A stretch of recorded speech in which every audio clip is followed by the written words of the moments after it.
Pablo Vittar, bienvenido al podcast de Ya para el Mundo. Un placer tenerte en este primer capítulo. Bueno, gracias Luis, gracias por la invitación. La verdad, para mí también es un placer y un orgullo que me hayas elegido, ¿no? Bueno, antes de meternos de lleno en tu rol como CEO de una compañía, eh, ¿cómo nos podés contar quién es Pablo Vittar sin contarnos qué haces? Uy, qué pregunta, ¿no? Porque uno muchas veces se siente que uno es lo que hace, ¿no? Pero la verdad que es súper interesante la pregunta. En mi caso, tengo 53 años, estoy casado con Miriam, tengo 3 hijos, 2 de ellos que viven en Medellín, en Colombia. Es decir, tuve 12 años fuera de Argentina, casi 13. En mi último destino me tocó dejar a 2 de mis hijos que estudian allá. Me vine con mi esposa y mi hija aquí a Córdoba. Nací hace 53 años en un pueblito muy chiquito que se llama Colazo, pero que me llena de orgullo decir que uno viene de ahí porque habla de las raíces de uno, ¿no? Primaria, secundaria en ese pueblo, escuela pública, universidad también pública, y lo enfatizo porque creo que habla de una serie de valores que Argentina tuvo durante mucho tiempo, en donde prácticamente una camada importante de los que hoy conducimos las empresas estudiamos en la escuela pública, en todos sus niveles, y habla de esto de que como país me gusta resaltar, buscando recuperar ese orgullo que creo que un poquito en mi regreso percibo que se perdió, ¿no? Ese es Pablo Vittar. Pablo Vittar es contador público, sos, Sí. ¿no? Ese contador público que sale de una universidad como la Nacional de Córdoba, ¿se imaginó alguna vez ser el CEO de una compañía argentina? Yo creo que uno siempre tiene sueños, ¿no? Y persigue sueños en lo personal, que como siempre digo a mis hijos, ¿no? Yo con ellos hablo mucho, sobre todo los que hoy están en la universidad. Le digo siempre, el único lugar en donde la palabra éxito está antes que la palabra sacrificio es en el diccionario. Y para mí el sacrificio, pero el sacrificio de ponerle pasión a lo que uno hace, es lo que en alguna medida le da más chances de llegar. A veces puede que se dé, a veces puede que no. Yo también tengo historias donde a veces en mi carrera reflexioné de que si la dirección que estaba tomando era la adecuada. También siempre digo a los chicos en la empresa, ¿no? En algún momento hasta me tocó bajar de nivel, ¿no? Es decir, me sentía que estaba en un área en la que ya había dado todo. Hablo con un jefe que tuve en ese momento, me dice, mira, no hay otra posibilidad para que tenga un movimiento lateral. Yo pues, no tengo problema, yo estoy dispuesto a bajar de nivel. Y bajé de nivel, asumí un área en un nivel organizacional más bajo que el que tenía, y para mí eso fue un disparador del crecimiento que tuve en lo profesional, que me llenó de enseñanzas y que al menos en lo personal intento siempre transmitirle a mis hijos y a la gente de la compañía con la que interactúo, ¿no? ¿Tuviste a alguien que en ese momento te dio un consejo, algún mentor que dijo, mira, Pablo, por ahí bajarte de nivel te va a potenciar? Sí, lo tuve, pero también fue mucha intuición, ¿no? Yo creo que a veces en la empresa y en la vida uno toma decisiones, a veces con mucha información, y también toma decisiones a veces con mucha intuición, ¿no? Y en ese momento me atrevo a decir de que yo veía que si a lo mejor en un nivel más abajo y en otra área demostraba lo que era capaz de ser, podía tener la suerte de seguir creciendo. Y al final, insisto mucho, es esto de arriesgarse en tomar decisiones en un contexto donde a veces nadie le puede asegurar de que la decisión que toma es la mejor decisión, ¿no? ¿Sos el primer cordobés que llega a la posición de CEO en Holcim? Soy el primer cordobés que llega a la posición de CEO. Tuve la suerte de entrar a Holcim hace 30 años, justamente ahora en mayo, en un programa de jóvenes profesionales. Y realmente cuando entré, trabajar en todas las plantas y ahora regresar a las plantas y encontrar a algunas personas, obviamente en 30 años hay gente que uno ya no encuentra, pero encontrar a personas que me ayudaron a mí a dar los primeros pasos y agradecerle ese empuje que me dieron en los primeros años en la organización, es un tema que uno lo llena de satisfacción y de emoción, ¿no? ¿Y cuál es la reacción de alguien que fue compañero tuyo, que por ahí te perdió la trazabilidad porque estuviste en el exterior y vuelve o volvés y sos el CEO de la compañía? ¿Qué te dicen? A mí me gusta estar siempre muy cerca de la gente, ¿no? Y tengo un estilo en donde conecto a través de la relación personal. Para mí, empatizar con las personas en los equipos es un tema fundamental. Entonces, lo que intento hacer en todas esas situaciones es mantener esa conexión independientemente del nivel jerárquico que uno le toque tener, ¿no? Y yo creo que a partir de esa empatía, la gente es como que vuelve a conectar con ese Pablo que conoció hace 30 años. Hace poquito visité una planta en Puesto Viejo, en Jujuy, y me encontré con quien fue mi mentor en esa planta, ¿no? Y la verdad que fue un abrazo realmente emocionante. Se nos llenaron los ojos de lágrimas porque es indescriptible lo que uno siente, ¿no? Realmente es una emoción en volver a encontrar gente que le ayudó a uno, y no todas las veces tiene uno la suerte de decirle gracias por ese apoyo que me diste en mis comienzos, ¿no? Bueno, hoy sos el número uno en Holcim Argentina. Contanos un poquito brevemente cómo fue ese recorrido. Entraste hace 30 años en un programa para jóvenes profesionales. Sí, yo entré hace 30 años, había un programa de jóvenes profesionales. Entrábamos un grupo de 3, 4 personas de la rama de las ciencias económicas y el resto, 8 o 10 personas de la rama de las ingenierías.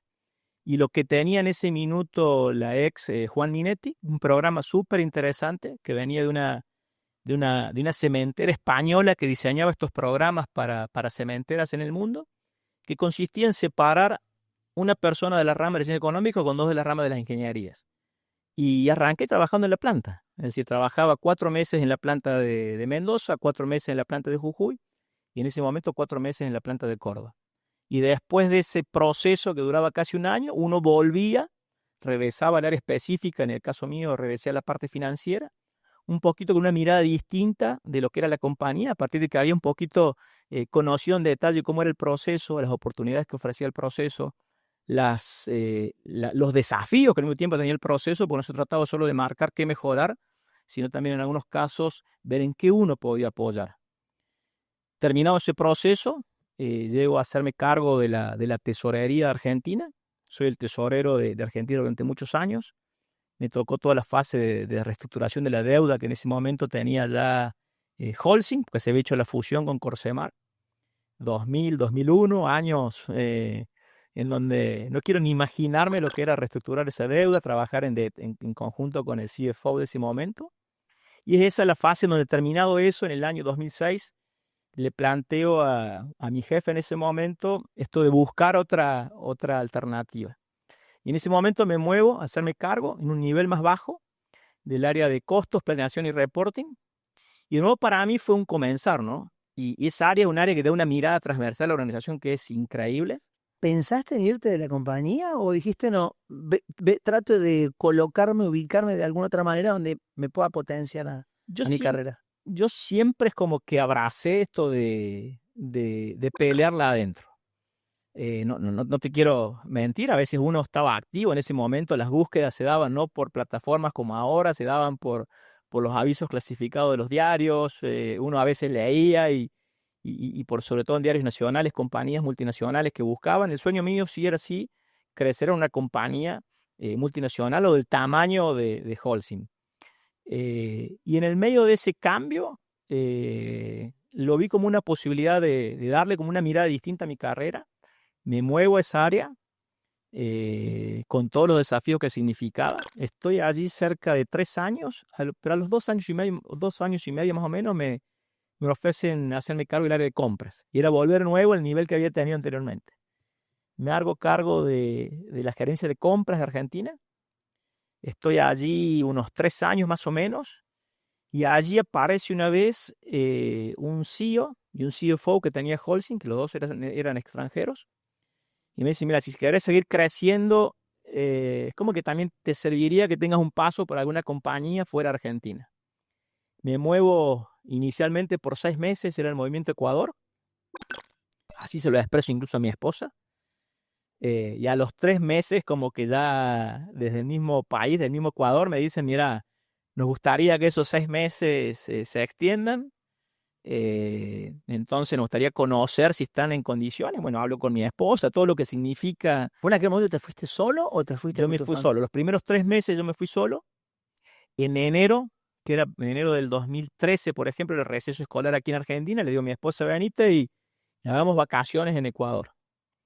Hicimos vacaciones con mis 3 hijos, trabajaba yo obviamente, y ahí no me olvido más, en la época del carnaval, cuando ya se iban a acercar los 6 meses, mi esposa seguía allá de paseo, pues estuvieron casi un mes y medio, me plantean esto, y bueno, fue la charla con ella de lo que esto significaba. Es decir, yo creo que las historias de vivir afuera están cargadas de cosas muy lindas que se conocen sobre lo profesional de uno, pero por detrás, para mí no hubiera sido posible hacer esto sin el apoyo o el acompañamiento de mi esposa, ¿no? Es decir, mudarse a Ecuador con 3 hijos, los niños eran chiquitos todavía o chicos, dejar el colegio acá, que ellos dejen sus amigos acá, que se pierdan a lo mejor el viaje de estudio. Uno de ellos había por ahí empezado recién, que era mi hija, el colegio, prácticamente hacer todo el colegio en Ecuador.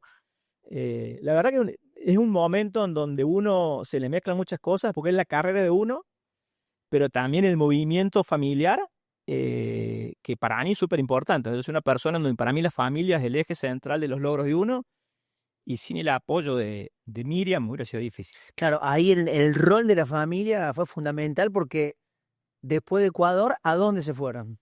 Después de Ecuador, cuando un poquito ya nos estábamos, mi esposa, sobre todo mis hijos, estaban como que estabilizando, habían hecho amigos en Ecuador, habíamos conocido personas realmente increíbles. Por cierto, seguimos siendo amigos de ellos.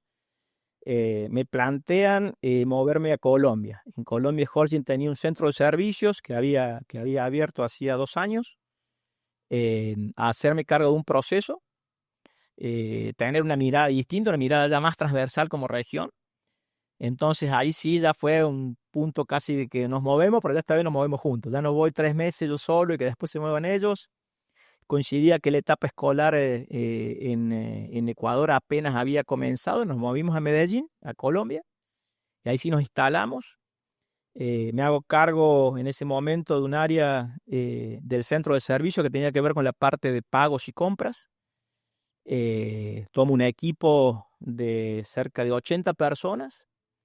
En el medio de la gestión en el centro de servicios en Medellín empiezo a detectar oportunidades para hacer más cosas. El centro de servicio empieza a crecer. Transferimos el hub de importaciones que estaba en Miami, lo transferimos a Medellín. Desde Medellín empezamos a hacer toda la parte de compras internacionales. Conocí a un par mío de Norteamérica, le empezamos a hacer un procesamiento de facturas, donde para nosotros es una fuente de, obviamente, la mano de obra en Latinoamérica tiene un costo distinto en Norteamérica. Entonces empezamos a hacer ese servicio para Norteamérica desde Medellín, al punto que la historia, haciéndola corta, termina en que el centro de servicio que estaba en Toronto se traslada todo a Medellín. Y de un equipo con el que empecé de 80 personas, terminamos un equipo de cerca de 350 personas cuando yo salgo del centro de servicios en el año, esto fue 2023, que en ese momento me hago cargo de toda la parte de compras y logística a nivel regional. Perdón, yo me voy del centro de servicio en el año 2019. Primero hago todos compras regional. En 2023 integramos también logística y asumo este rol regional para toda Latinoamérica. Significaba mucho viaje porque las operaciones de Holcim van desde México hasta Argentina, 8 países, sumando compañías. Y en el medio de todo esto, septiembre 2024, bueno, la propuesta de hacerme cargo de Argentina como CEO. Entonces, bueno, regresar. Y ahí cómo se lo planteas a tu familia, decir, bueno, nos fuimos a Ecuador, hicimos todo el esfuerzo, el acompañamiento, nos vamos a Colombia, ahora armamos la valija y nos volvemos todos a Argentina. Bueno, mis hijos, yo tengo uno que tiene 22 años, está en quinto año de medicina. Entonces, para él no había mucha opción, ¿no? Ignacio tiene que terminar su carrera en Colombia. Lucas, que es el segundo, tiene 20, está en tercer año de ingeniería administrativa. Es como que también esto de regresar no se dio mucho como opción. Paulina, que es la de 16, y Miriam, que es mi esposa, bueno, fue con quien más hablamos esto. Obviamente Paulina en una edad en donde tiene que volver. tiene que volver. No había mucha, tal cual así, no había mucha opción con ella. Y para mí era una mezcla de emociones, ¿no? Mi esposa ya se había terminado acostumbrando, es decir, nosotros siempre que nos fuimos a Argentina hace muchos años, pero en nuestro caso, contrario a lo que muchos te dicen, a veces uno encuentra a otro expat y te dice, no, yo ya no extraño nada. Nosotros siempre extrañamos mucho Argentina.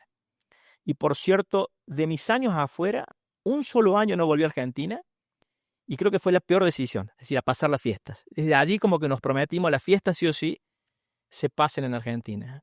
Y para mi esposa era todo un desafío también, ¿no? Porque era volver, uno ya con tantos tiempos, con tantos años en un lugar, termina haciéndose de amigos. La verdad que hemos hecho unos amigos estupendos en Medellín.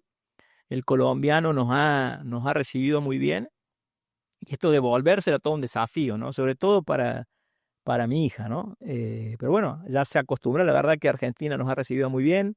Ella ya se acostumbró bastante al aspecto social del colegio, integrándose en los temas académicos. Es decir, prácticamente no hizo nunca el colegio aquí, ¿no? Entonces, mi hija no conocía el himno, no conoce nada de historia argentina, geografía argentina. Vos le nombrás provincia argentina y obviamente no fue parte de su... pero bueno, la verdad a mí también me da cierta alegría que ella pueda vivir esto aquí, que pueda conocer también un poquito más de lo que es vivir en Argentina, lo que mis hijos varones conocieron un poco más. Y bueno, después vendrá su decisión en si sigue viviendo aquí o también se decide por irse a otro lado, ¿no? Cuando uno sale del país, los hijos terminan como de una mirada a veces un poquito más amplia de lo que es el mundo. Y hoy a lo mejor les toca vivir en Medellín y mañana, no sé, la especialización en medicina a lo mejor la hace en otro lugar o la hace allí. O mi hijo, el del medio, el que le tira un poquito más Córdoba, a lo mejor viene a Argentina a conocer un poquito qué es vivir en Argentina.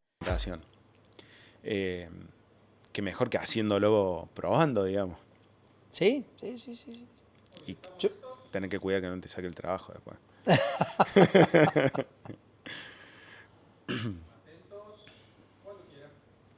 Jorge de Bernardo, ¿cómo estás? Bienvenido por sumarte aquí al podcast de IA para el Mundo. ¿Cómo andas? ¿Qué tal? Muy bien. Muchas gracias por la invitación, Luis. Y bueno, acá estamos para charlar un poco. ¿Qué sos, emprendedor? ¿Sos empresario? No, creo que a lo largo de mi vida lo que mejor me ha definido ha sido emprendedor. Siempre he arrancado de cero, con ideas, con buenos compañeros al lado y generando tracción, innovando y avanzando. Y eso creo que califica más como emprendedor, que es donde me siento más cómodo. Hoy tal vez trabajando un poquito más como consultor, como una persona que se pone al servicio de otras organizaciones para ayudarla. Pero esa es emprendedor serial. Algunos le agregan el segundo puntito. He estado en varios emprendimientos. Y ¿Cuántos? Es con lo que... Formalmente 7. Pero bueno, hay tantos fracasos y algunas cosas que no llegamos a decirle startup, sino que le llegamos a decir proyecto, iniciativa que se rompe, que se estrellan, que es parte de construir, también el equivocarse, que tal vez fueran, o capaz que fueron muchos más, pero 7 con los que me siento más identificado, digamos. ¿Cómo comenzaste en el mundo emprendedor? Creo que tiene varios componentes. El primero, sin duda, es familiar. Venir de una familia donde se respira la innovación, el emprendimiento, como fue vivir en casa. De mi viejo con mi mamá, un canal de televisión. Yo vivía en un canal de televisión. Lo que fue después una señal por aire que transmitía codificada. Y siempre ese legado fuerte de mi viejo de trabajen, generen ustedes, busquen abrirse puertas, sin duda que algo en el ADN fue incidiendo y fue gestando algo. Después sobrevino la etapa educativa de la formación universitaria, de acá de Ingeniería en Sistemas en la UTN de Córdoba, de la cual estoy muy orgulloso de haber ido a la facultad, donde empecé a canalizar profesionalmente proyectos, digamos. ¿Y de ahí terminaste la universidad? ¿Fue tu primer trabajo o ya venías desarrollando algo mientras ibas estudiando? No, bueno, primero mi primera consultoría en el canal de televisión. Es más, algunos le activaba y le desactivaba el codificado, era uno de mis primeros trabajos. A los 12, 13 años estuve estudiando 3 años programación, ya tenía un interés por el área. Primer año de la facultad, gano un concurso, entro a trabajar en el centro de cómputos para hacer en el año 2000 la primera página web de la facultad de la UTN de Córdoba. ¿Y cómo salió eso? Muy bien, gané, estaba en el primer año de la facultad, no lo podía creer, digo, acá me voy a topar con grandes talentos. Tal vez no se presentó ninguno, pero lo gané. Y quedé trabajando en el centro cómputo de la facultad. Después hicimos un cibercafé con mi hermano y con otro amigo, con Rafael. Y bueno, después siguieron otros proyectos. Creo que a lo largo de mi historia siempre me he ido subiendo a olas de tecnología, ¿no? Y dijimos, bueno, nos metamos de cabeza acá. En ese momento nos asociamos, estaba Guillermo Roque y se suma Diego, un cuarto socio. Y empezamos a trabajar en lo que fue Alamaula. Alamaula fue una red de clasificados online que tuvo un rápido crecimiento, aceleración en Latinoamérica. La verdad nos sorprendió. Ese proyecto nosotros lo arrancamos en el 2010, cerrando la agencia de marketing digital y enfocándonos 100% en esto. ¿Se entendía lo que estaban ofreciendo ustedes? Y yo siempre digo que mis abuelos no terminaban de entender lo que les explicaba. Nosotros veníamos de un fuerte I+D, veníamos construyendo. Sí, la propuesta de valor entiendo de que por inexperiencia, tal vez en sus etapas iniciales, costaba un poco abordarla desde el lado nuestro, pero sí estaba claro los beneficios. O sea, veníamos de un clasificado tradicional en diario que tenía una periodicidad de publicación determinada, con texto que se vendía por palabras, te perdías toda la oportunidad de mostrar un producto con mapas en su ubicación, con fotos, con videos, con posibilidades. Una descripción más amplia de lo que podías hacer en un diario, que eran 5 o 6 palabras. A tiempo real, con una expansión geográfica mucho más grande. Fueron cosas que después las empezamos a entender con el negocio y calibramos. Los primeros 8 meses fueron durísimos. Hoy, viendo en perspectiva, para un negocio no es nada.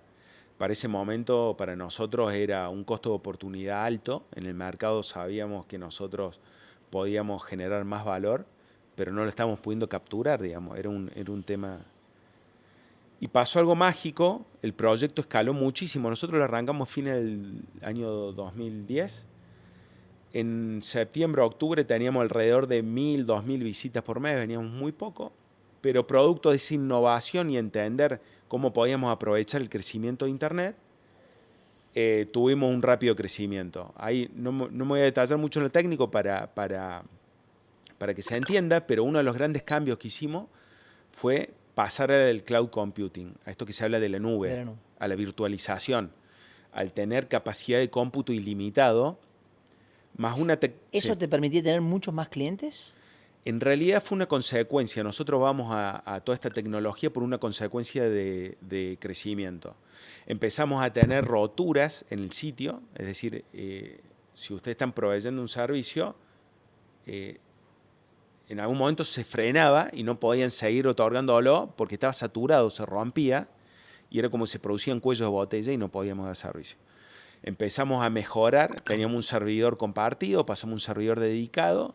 Y después, para tener una idea de la magnitud, pasamos a tener alrededor de 70 servidores funcionando para nosotros.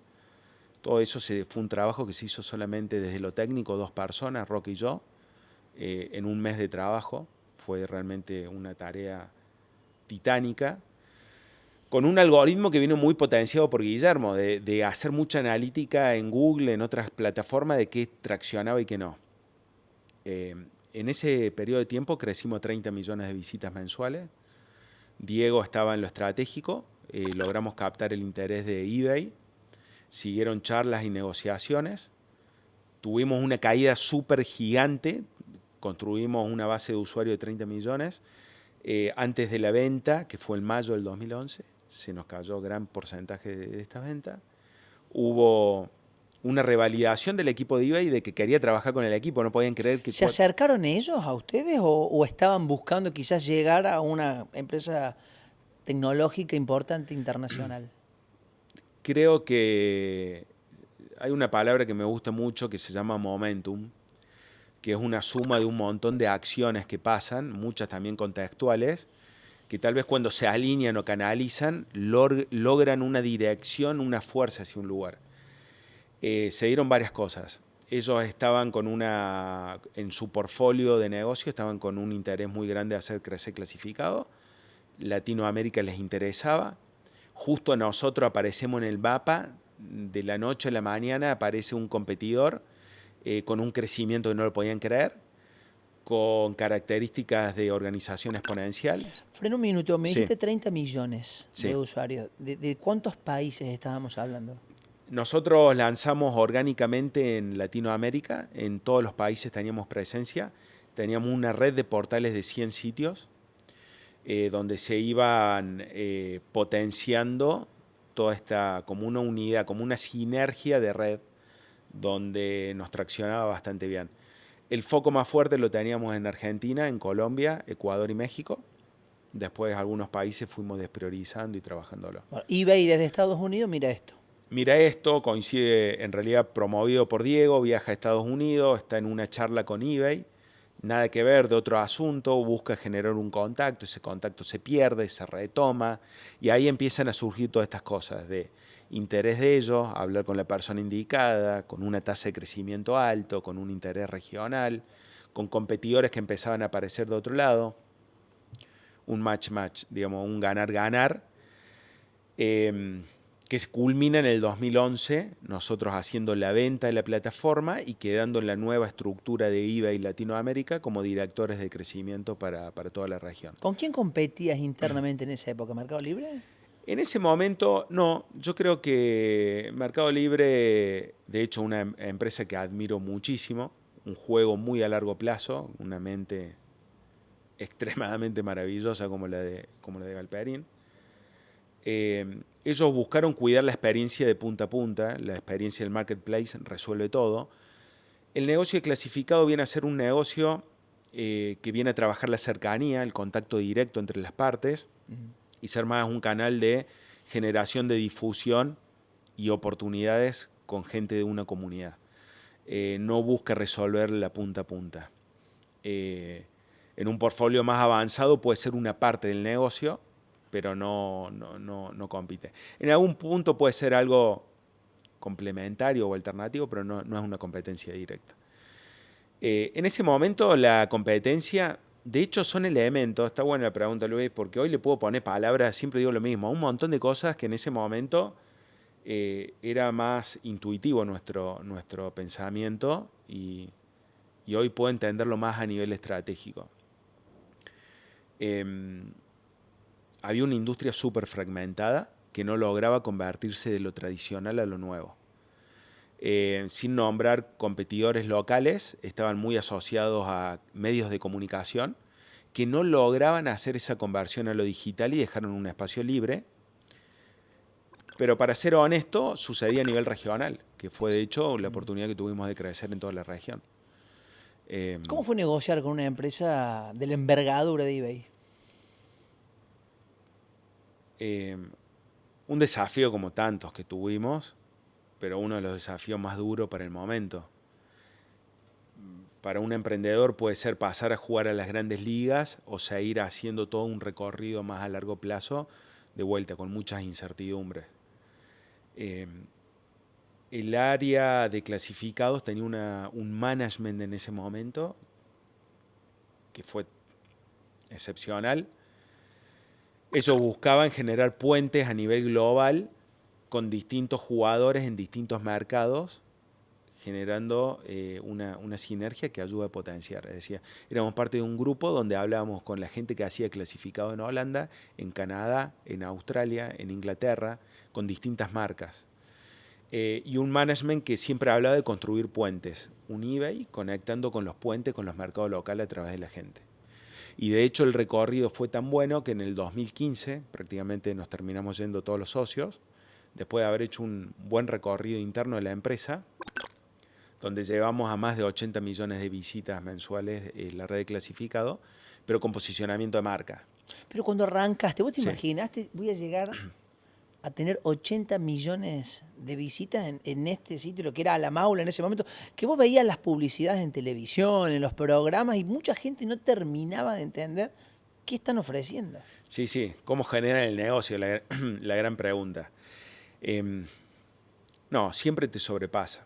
Momento máximo de crecimiento nuestro, que es un aspiracional, que internamente un desafío muy grande poder estructurarlo y manejarlo. Nosotros veníamos creciendo una tasa del 30% semanal, es decir, un interés compuesto, una tasa compuesta donde todas las semanas crecíamos un 30%. Cuando te das vuelta y estás falto de recursos, tenés que explorar la creatividad y la priorización. No te queda otra.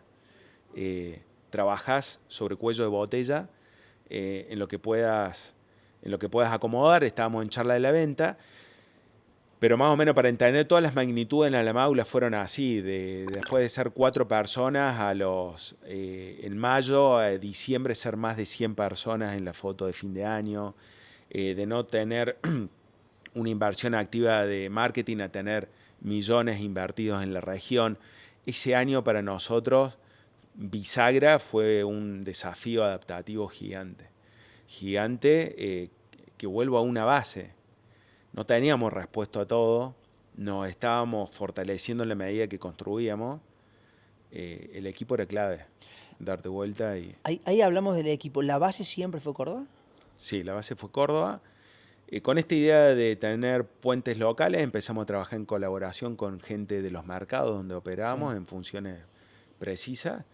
Pero sí, el crecimiento grande, y para mí un orgullo, porque desde Córdoba no solo manejábamos Argentina, manejábamos Colombia y México, lugares donde tuvimos posición de dominancia en el top 3. Bueno, vendiste, ¿y después qué? Vendimos, seguimos impulsando. Para nosotros sentíamos que estábamos en nosotros siempre digo lo mismo, nos abrieron una juguetería y nos dijeron entren, los veíamos en la vidriera, los juguetes, nos abrieron las puertas y dijeron ahora pueden jugar. Ya era distinto porque tenías un respaldo quizás económico para poder avanzar en otro proyecto. Sí, pero las intenciones era de seguir avanzando con el proyecto. La propuesta para permanecer era buena y el desafío profesional para nosotros era invaluable. O sea, sin dudas cuando haces una valoración de este tipo, lo económico pesa mucho, pero después qué pasa con lo profesional, qué pasa por el desafío, tus aspiraciones. Y ahí estábamos todos comprometidos con meterle para adelante, sabiendo que los socios seguíamos dentro de la organización, ¿no? Después propio de la evolución interna, de estar trabajando en una gran corporación, de ir cambiando las reglas de juego, de ir absorbiendo negocios, unidades, sentís que tal vez las habilidades que tenés no están para ese juego y empiezan a haber lugares de incomodidad o de proyecciones que ya empezás a achicar y no ves. Nosotros, parte de los socios, nos fuimos a vivir a San José de California, estuvimos en Silicon Valley. ¿Cuántos años estuviste en Estados Unidos? Bueno, en Estados Unidos estuve 1 año y medio, más o menos. De hecho, 2 de los socios se quedaron allá y yo me volví. ¿Y qué fue para vos el haber vivido 1 año y medio en ese momento, lo que era el corazón del emprendedurismo, las startups y con todo el flujo de dinero que había para invertir? Vuelvo a lo que decía recién. Hacé de cuenta que pasás por la juguetería y los ves todo en la vidriera y sos bueno haciendo los carritos rulemanes, le haces ganar velocidad, tenés un montón de cosas que le vas resolviendo y en un momento se abre esa juguetería y entras. Lo que más terminás valorando es el conectar con profesionales de un nivel altísimo, que digo, en Córdoba los teníamos también, pero mucho lo que me sorprendió de allá, al ser un mercado más grande, más global, el nivel de especialización y la velocidad con la que ocurre. Tal vez lo que vos haces con un equipo mucho más chico en Argentina, multidisciplinario, allá podés acortar tiempo porque tenés gente mucho más especializada. EPEC a la vanguardia tecnológica. Estamos instalando medidores inteligentes en toda la provincia. Un proyecto único en el país que te permite consultar tu consumo en tiempo real y administrarlo eficientemente. Un salto de calidad para todos los usuarios. EPEC, la energía de Córdoba.